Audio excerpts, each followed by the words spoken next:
যখনই আমরা ডিসেম্বরের মধ্যে মাননীয় প্রধান উপদেষ্টা প্রতিশ্রুত নির্বাচনী রুটম্যাপের জন্য দাবি করি, তখনই বিভিন্ন সময় বিভিন্ন উপদেষ্টা পর্যন্ত বক্তৃতা দিতে শোনা যায় জনগণ নাকি তাদেরকে 5 বছরের জন্য চায়। ইতি স্বরাষ্ট্র উপদেষ্টা কয়দিন আগে বোধহয় দেখেছেন, মাননীয় স্বরাষ্ট্র উপদেষ্টার তো পদত্যাগ চেয়ে আমরা বহু কমেন্ট দেখেছি, সেটা উনি দেখেন নাই। কালকে আমাদের ফরিদা আপা একজন উপদেষ্টা আমার সাথে খুবই ভালো সম্পর্ক, আমি সেজন্য সমালোচনা কম করতে চাই, বললেন যে ওনারা নাকি নির্বাচিত হয়েছে।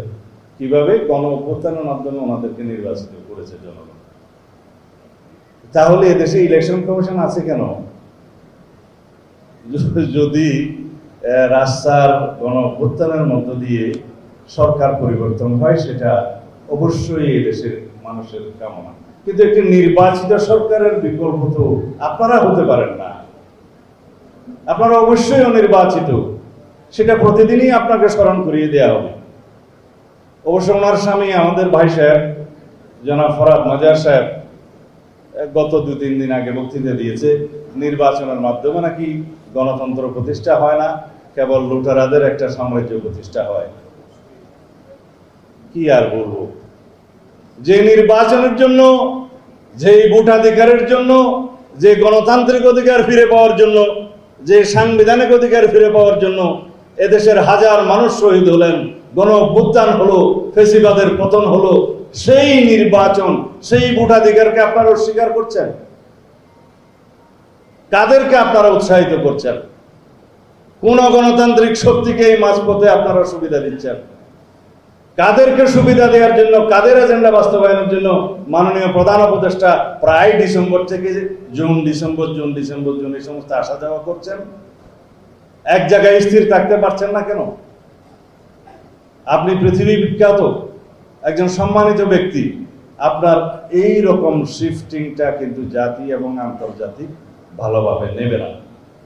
আমাদের সাথে আপনারা বৈঠক করেছিলেন, কথা দিয়েছিলেন, আপনাদের সমস্ত কর্মকাণ্ড পরিচালিত হচ্ছে ডিসেম্বরকে সামনে রেখে জাতীয় নির্বাচনের উদ্দেশ্যে।